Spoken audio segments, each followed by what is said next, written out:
Hi everyone, welcome to my review of the Campfire Relay Dongle DAC amp. So I've been reviewing Campfire audio products for a long time, mainly through their IMs, which is what they're famous for, from the original Andromeda to the more recent releases.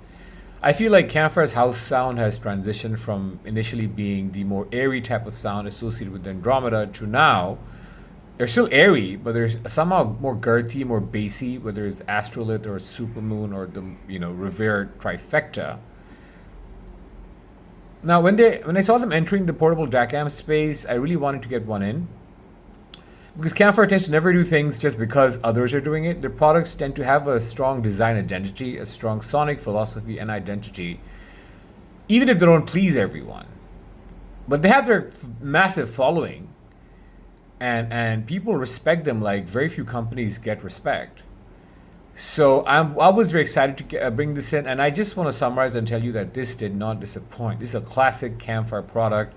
It's not just another USB dongle with an off-the-shelf chipset. It does feel like an attempt to shrink a Campfire sound into a dongle DAC amp.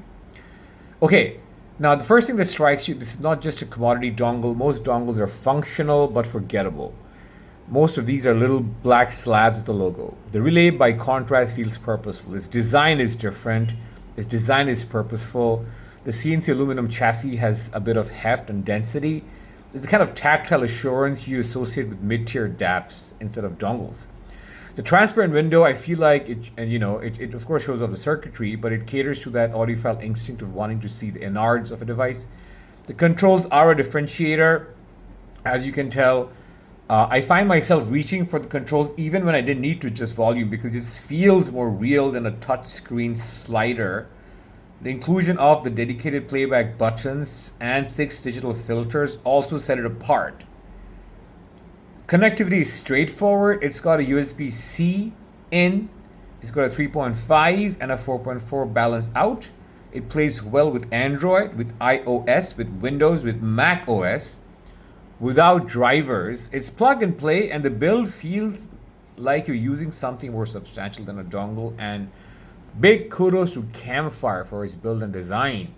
Now, to move on to specs, and then I'll talk about sound. Specs. On paper, the relay is stacked up. It's got an AKM AK4493 SEQ DAC capable of PCM up to 768 kHz at 32 bits and DSD 512.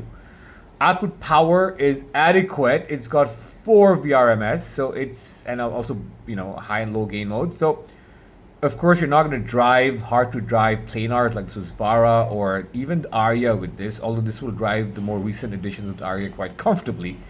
It's more than enough for any IM and even moderately demanding headphones.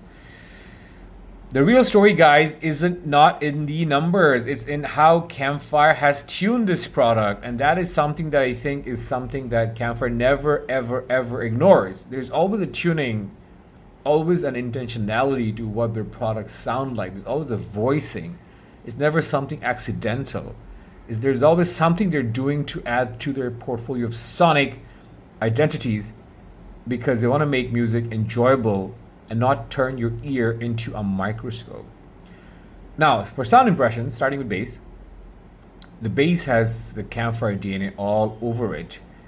The low end has weight, it's got density. It does not slam like a powerhouse amp that you want to have on your rack, but it has a natural warmth that fleshes out instruments. Listening to, let's say, upright bass on jazz recordings, the body comes through just beautifully. With leaner IMs, like a lot of Moondrop products, the relay adds a bit of fullness. It's very welcome fullness without smothering detail. It's not bass head, but it's definitely fuller than more neutral offerings in this category. Mids are where the relay shines because the vocals are intimate, they're smooth, they're textured, there's a lushness to the presentation. I do somehow attract a lot of products that have lushness because I crave lushness, so that's wonderful. It's the sort of sound that makes singer-songwriter tracks very addictive. Guitars and pianos have a bit of warmth. It makes them sound less clinical than most devices in this price class. If you like live instruments in a room, if you love mids, and I do, you'll find a lot to enjoy here, guys. A lot to enjoy here. Guys, I do want to talk about treble because treble here is very interesting. I don't think there are many products at this price point that do treble as well as this product does. So treble is something that I think is often, an afterthought for devices at this price point. So essentially what ends up happening is that most devices at this price point have a, mostly like a bright-ish treble, a neutral bright treble. Now this treble here is neither neutral nor bright. I think this is ever so slightly warmer. And at $230, I mean, you're not gonna get treble of this quality. $230 treble here. It's somehow present, yet even on the brighter IMs, it doesn't get bright. So I really like it for that. Like, it's not a rolled off treble. It's just got a very well thought out portrayal of what treble sounds like in real life, because in real life I don't hear treble to sound bright-ish, right, or brittle. So high marks for its sound. It's overall not about neutrality or absolute transparency. It's about coherence and musical flow. It sounds cohesive, connected, and easy to listen to. In terms of technicalities, in terms of raw resolution, notes are pretty clear and shaped well, but it's not hyper detailed. It's not about isolating the third violinist in the left corner or the right corner. It's about enjoying the orchestra as a whole and just like listening and listening and listening, whether you're on a flight or in you're on a metro or on in a car, or even in the confines of your room. It's about long listening. It's about fatigue-free listening. Macro dynamics are convincing. Dynamics in general are convincing. The crescendos swell naturally. Percussion has great impact. Microdynamics are smoother, so it's more about flow than about spotlighting tiny fluctuations. Soundstage and imaging are surprisingly good for a dongle. The balanced output is something I would recommend for soundstage and imaging because it does offer more layering and greater width. It will not match a desktop stack, but it's ahead of the average portable solution by far. Guys, the real wins have to do with the hardware volume wheel. It's game changing. It's just wonderful. The digital filters are also game changing. It is really substantial for its price of $230, guys. Now the Q-Style M15, to talk about comparisons, is cleaner, faster, more resolving, but it's also more expensive.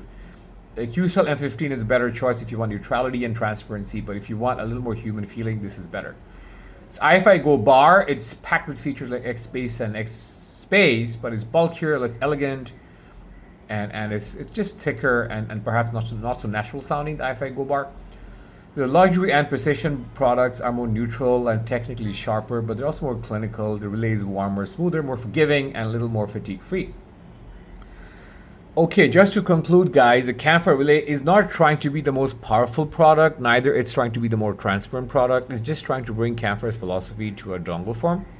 So if you like what Campfire stands for, this is what you get. It's warm, it's tactile, it's musical, it's just the way you want a portable DAC amp, dongle DAC amp to sound, and in that respect it succeeds. It succeeds, guys. So shout out to Campfire for this wonderful device. I recommend this without the slightest hesitation, guys. At this price point of $230, it's a no-brainer.